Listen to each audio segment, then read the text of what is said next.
Question है the buoyant force exerted by a fluid on square body is more than that exerted on the spherical body of same volume। तो यहाँ पे square body तो कुछ होता ही नहीं है, क्यूबिकल बॉडी होता है, तो उस केस में एफ एफ क्या लगता है, वॉल्यूम सेम है, रो वी जी के बराबर लगता है। तो यहाँ पे हम ये कह नहीं सकते more than exerted on the spherical body. पहली बात तो स्क्वायर बॉडी कुछ होता ही नहीं है, तो ये बात क्या है यहाँ पे गलत है।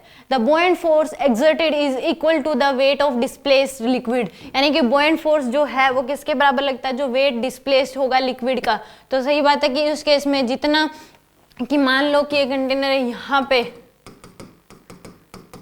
यहाँ पे आपको ये बॉडी है, तो यहाँ पे ये बॉडी ना होती तो जितना वाटर आता, तो उस केस में बुओयंट फोर्स क्या लगेगा, उसी के बराबर लगेगा, यानी कि रो वी जी। तो जितना ये बॉडी ना होती तो यहाँ पे जो वाटर आता, तो उस केस में जितना वो पानी डिस्प्लेस हुआ उसके बराबर क्या लग जाएगा, बुओयंट फोर्स लगेगा। तो ये बात क्या है, सही है। तो यहाँ पे assertion is false and reason is true. Reason क्या है इसमें, सही है, और असर्शन क्या है, ट्रू, क्योंकि स्क्वायर बॉडी कुछ होता नहीं है, क्यूबिकल बॉडी होता है, तो उस केस में, और वो एफ एफ क्या लगता है, रो वी जी के बराबर।